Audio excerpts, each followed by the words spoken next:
Welcome to Blue Star Report. I'm Brad. That is Dustin. Today we're going to talk about late round difference makers. And the reason we're going to talk about this because we made a video last week, and it was what percentage of Cowboys starters come from the late rounds. And I'm talking like fourth round, sixth round, seventh round, and UDFAs. And you're going to be shocked. I'm going to put a picture of that thumbnail up. If you haven't seen it, go watch that video because it's a real quick video and it's got some pretty cool information in it. But to sum it up, 44% of our starters or difference makers, and we counted 30 players, come from the fourth round on out to UDFAs. And UDFAs make up for the second highest percentage of starters on our team. So real quick, a couple of UDFAs are six. These are 6 rounders on that start for our team. You may not know: Terrence Steele, Brock Hoffman, Turpin, Izzy, Wanye Thomas, Sanborn, which you don't know a lot about yet, but he is UDFA. Yeah, and Donovan Wilson. All those guys are from 6 round on. That's 7 people that make up 44%. Make up a portion of our team. Yes, I said 44%. Yeah, well, that's from 6th round on. Oh, okay. 44% comes from the 4th round on. So anyway, we wanted to make a video of some late round guys, some sleepers that the Cowboys might want to think about picking up that could make a difference on our team. And so we're going to jump right into this video because I know you guys don't like lagging and screwing around. Let's just talk about what we're going to hear to talk about. All right. So the first guy we're going to talk about, his name is Marcus Yarns, and he's from Delaware, small school. I've seen some good stuff about him. Yeah. Well, he's from Delaware. He's 5'11", 193 pounds. He's predicted to be a UDFA, somebody the Cowboys love to get and try to work out on. Like I said, that's the second highest percentage of starters on our team. Other than first rounders, UDFAs make up our is next in percentage wise. He is a 4.4 guy or 4.45 in the 40. He got some speed. I'm sure he's got a few issues here and there, maybe a bad read or two or whatever. Nothing that can't be worked out. He played 4 years for Delaware. His first year, he had 844 yards rushing and 297 yards receiving. He had 6 touchdowns rushing, 5 touchdowns receiving. Okay? And the reason why I put him in here is because of his average. Yeah. 6.3 average. Pretty good. That was last year. Pretty good. The year before, he had 940 yards rushing and 311 yards receiving, 15 touchdowns rushing, Dang. and 3 touchdowns receiving. 18 touchdowns? 18 touchdowns, and he had a 7-yard average. So how about be somebody to look at? UDFAs, let's take a look at him. You know what I'm saying? It wouldn't shock me. We have a lot of them on our team. Yeah. And when I talk about that 17% of UDFA start on our team, I'm talking about those are just guys that are starters or main rotational pieces, not throughout the whole team. That number may be 25% of our team, but Dallas does a lot. They're really good at picking up UDFAs. Yeah. Okay? Yeah. Really good at it. Late round UDFAs. The late rounds are UDFAs. And Marcus Yarns, keep an eye on him. He could be a sleeper. Yeah. He could be that next running back. You never know. Maybe not for Dallas if we don't pick him, but he could be that guy that you're watching on Sunday and you're like, who is this Marcus Yarns guy? Mm-hmm. Well, go check our video out back in the day, and you'll know. And you'll know who he is, okay? Because he might be somebody. Yeah. He might be. Never know. So we're going to the next guy we're going to talk about, next people we're going to talk about, we got a couple of defensive tackles, nose tackle, defensive tackles.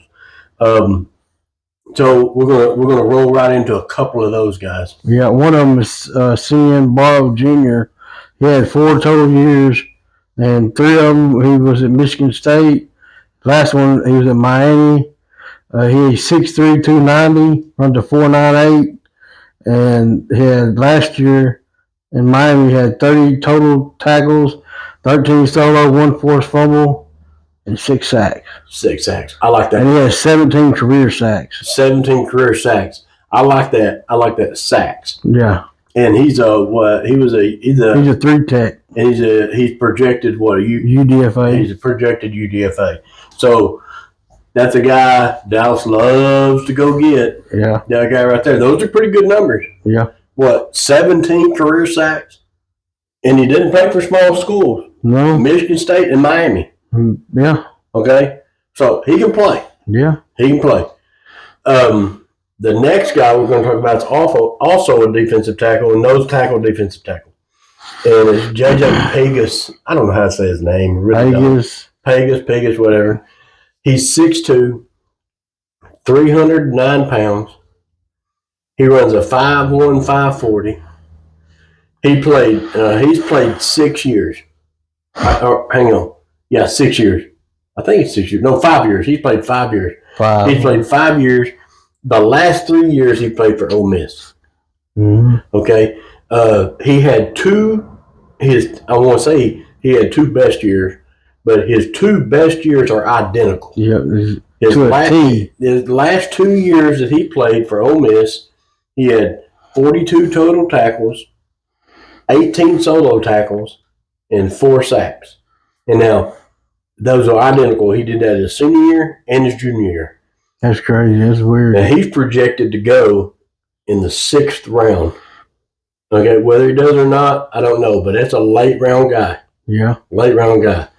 So the next guy that we're going to talk about, Dustin's going to talk about him a little bit. He is a first round pick. Yeah. And this is not somebody we're going to get. He's like his counterpart, really. Yeah. It is actually. He played for Ole Miss as well. Yeah. It's his counterpart. And he's a first rounder. Okay.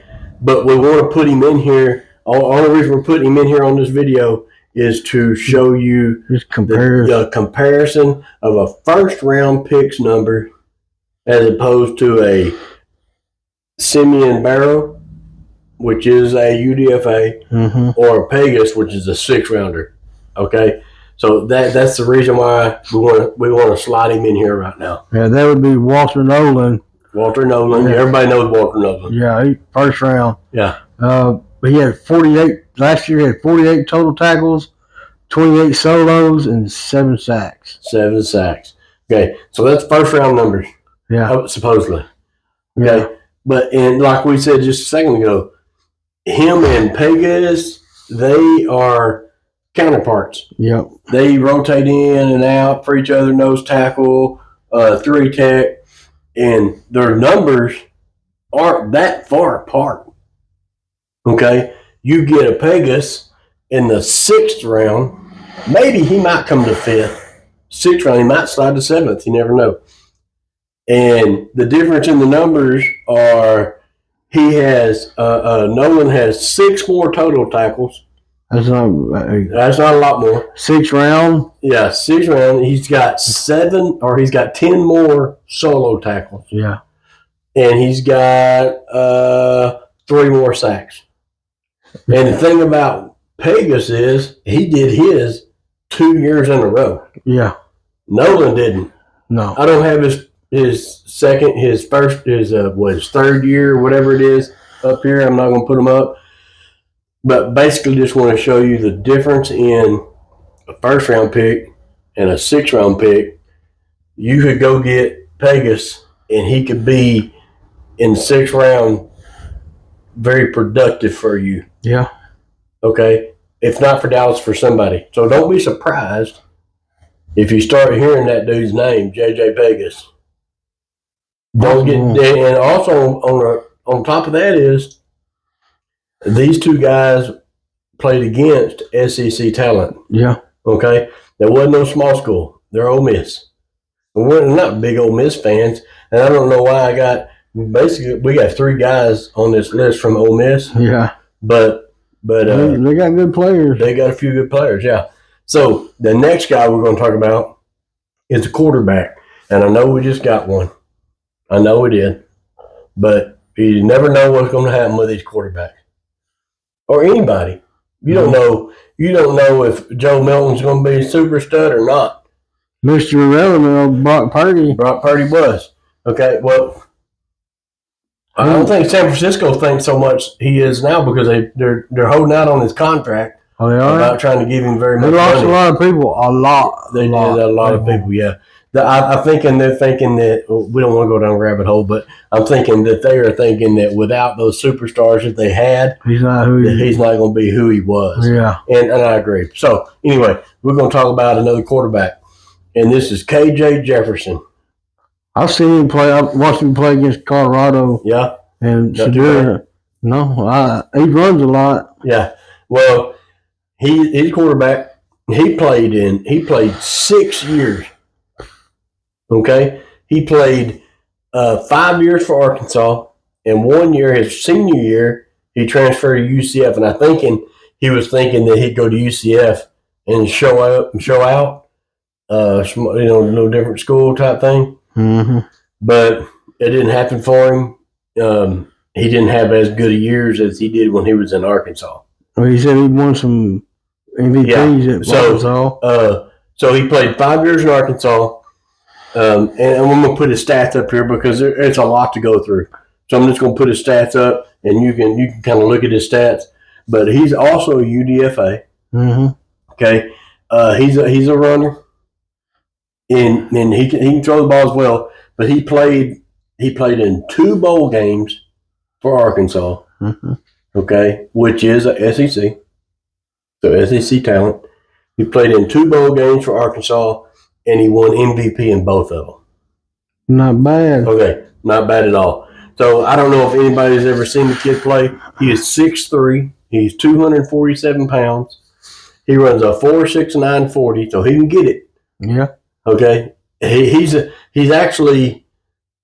Well, what's his name that we just picked up? Milton. Yeah. He runs a 4.5 or 4.6. Somewhere in I think there. he runs 4.6. Yeah. But anyway, so they're 4.6. they're close to speed. But anyway, so keep an eye out on him.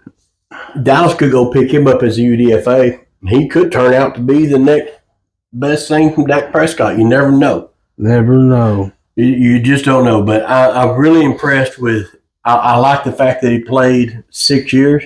Yeah. Okay, his last year, like I said, in UCF, it wasn't as impressive as he was in Arkansas.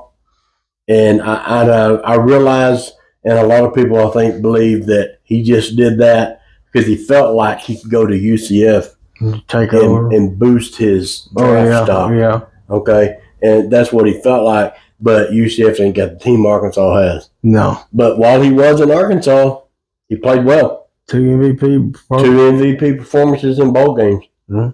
Yeah, so you can't beat that. And another wide receiver, we got Jordan Watkins out of Ole Miss. Ole Miss, yeah. And his credentials, he's 5'11", 196, runs a 4.37. I like that. 4.37. Yeah. Last year, he had 49 catches for 906 yards, 9 touchdowns, and 18.5 average. That's impressive. Yeah, that's the number I look at. Yeah. 18.5, that's a lot. 18.5 yard average.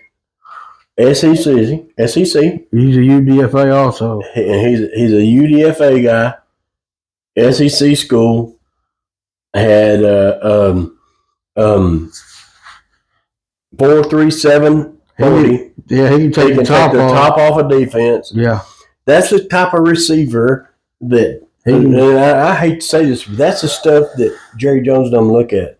They look at who can we find late in the draft or a UDFA that we can sign just to see if they can do anything. Yeah. And hey, He's guess worked what? out a few times. guess what? The Cowboys hit on them. Yeah. Like we just said. The UDFAs are the second highest percentage of starters for the Cowboys. Yeah. Okay? So these are the kind of guys they look for. These are the kind of guys. It wouldn't surprise me in the least if after the draft, Jordan Watkins has a contract, UDFA contract with Dallas to see what he can do. And it wouldn't surprise me if he does something. Yeah. For some reason, it's not for some reason. All these college kids want to go pro. Yeah. They want to be pro. They want to go and play in pro football games. They want to be somebody. You get a lot of these first and second round guys. They think they already think they are somebody. Yeah. Like Shedeur Sanders, which I absolutely can't stand. Yeah. But you got Shedeur Sanders and some of these guys, they already feel like they are somebody. And then you got these guys that are trying to prove themselves. 5th, 6th, 7th rounders, UDFAs, that are trying to make a team. And they're going to put their whole heart into making that team. Yeah. You know what I'm saying? Yeah. And Cowboys are good at finding that heart. Yeah. They're good at finding that guy that has heart, that wants to play football. Not that guy that is relying, I've got talent, I'm a superstar. Y'all are going to have to start me. I'm a first rounder, Yeah. that type of stuff. They really and truly like to go get those guys out there that are full of heart. Yeah. And that's who I want playing anyway. Yeah. I want that guy full of heart. Yeah. You know what I'm saying? I like Wanye Thomas. I love Wanye Thomas. Yeah. Wanye Thomas will hit you. You know what I'm saying? Donovan Wilson, he'll come after you. You know what I mean? Yeah, he'll get you. He put his head in there. Yeah. Turpin, we already know what Turpin can do. Yeah. He was never drafted. Those are the guys that have something to prove are the guys that you want. Yeah. You know what I'm saying? Yeah. You agree with that? Yeah, Dallas can find them too. Yeah, they go after them. They go looking for them. I don't know what other teams' percentage of their players or starters or rotational pieces are from 7th or UDS or. I don't either. Well, there was actually a study, and I can't remember. I think it was Double Move. Everybody knows probably who Double Move is. He's that kid. He has a video thing like us, and he did a video on. It was after we put our video up, and it's crazy. But he did a video on that. What percentage of starters come from the draft? That are like first rounders, second rounders, and stuff like that. And his video was kind of the opposite of ours in a way, because he was like, a lot of starting players come from the first and second round. Yeah. And I agree. Yeah. Our video that we put up about percentage of starters says that. I mean, because the highest percentage of starters we have are from the first round. Yeah. But on the flip side of that, it's just the opposite. The Cowboys seem to get starters from late rounds. Now, his video wasn't about the Cowboys. It was about NFL. Yeah. Okay.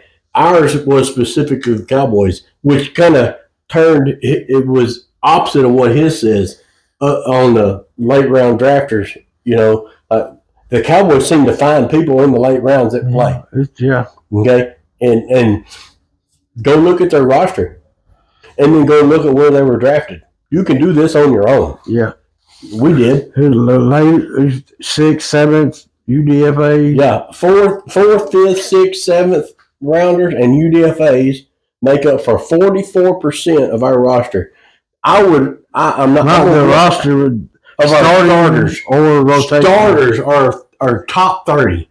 Yeah. Our top 30, I'll put it that way. Our top 30 people come from 4th to UDFA. I'm going to go out on a limb and say That's not the case for everybody. That's what I was saying. Yeah, that's why I brought it That's up. not the case. I don't know what their percentage is. I don't know what their Russian percentages are, NFL. but I would almost say that is not the case for everybody. No. But Dallas seems to find those guys. And we just want to make a video on, these are 5 guys that we looked through that could be part of that. Yeah. If Cowboys going to pick, don't be surprised if Pegasus comes up on our list, 6th or 7th rounder or UDFA. I hired out the UDFA. Don't surprise if Marcus Yarns signs for the Cowboys as a UDFA. It may end up starting. Yeah. You never know. The Cowboys, they're good at, like you said, the late rounds and Yeah. UDFAs. Yeah. And building a team. Jerry, this is what Jerry said. He says you don't build a team through free agency, build it through the draft. And they draft good. They do. They try do to build a draft well. team. They like to keep their guys. Yeah, I agree. I agree Yeah, with that. So anyway, that's what we want to talk about. So there's 5 guys there. Go check them out. Don't be surprised if they're not Dallas Cowboys next year. Okay, and don't be surprised if they're not on playing in the preseason Yeah. or somewhere. They're going to be somewhere. Oh, yeah. Don't be surprised if you're watching Sunday Night Football and you're going, Marcus Yarns just run for a 30-yard touchdown. You're like, who is Marcus Yarns? Yeah. I'm like, well, we just told you who he He's a is. sleeper. He's a sleeper. That's who he is, okay? So anyway, if you guys would, like and subscribe, comment. We got a lot of comments on our last video. Just like and subscribe if you don't mind. We asked for 2 more subscribers last week. We got 3. Yeah. All right. So hit us with another 2 this week, or the 2 on this one. Yeah. Get us 2. Just We'll while be you're watching happy. this video, take a second, hit that subscribe button because it helps us. We are we've already said this for a couple of weeks, but it takes money to do this stuff, Yeah. and we don't have a lot of it. All right. So we're working on buying a whole new computer setup and system to edit and the whole 9 yards. And we hope to be setting up soon so that you ain't got to see this anymore and you can see something a little more professional. Yep. Okay. So we're working on it. So just bear with us. We're nowhere near getting paid for this stuff. No. So this comes straight out of our pocket. Yeah. So please just like, subscribe, hit the bell, support us. Send us some information. What do you want us to talk about? Who do you think are some sleepers? Our sleepers or our next video? Hey, Yeah. talk about this. Yeah. Let us know. Hey, let's talk a little more about what we think Dak Prescott really is. Yeah. We'll dig in and we'll do. I love Dak Prescott, and my dad doesn't. But we'll talk about it, you know. So anyway, that's all we got today. Like, subscribe, and hit that notification, and we will see you guys again probably Friday. Friday. Yep.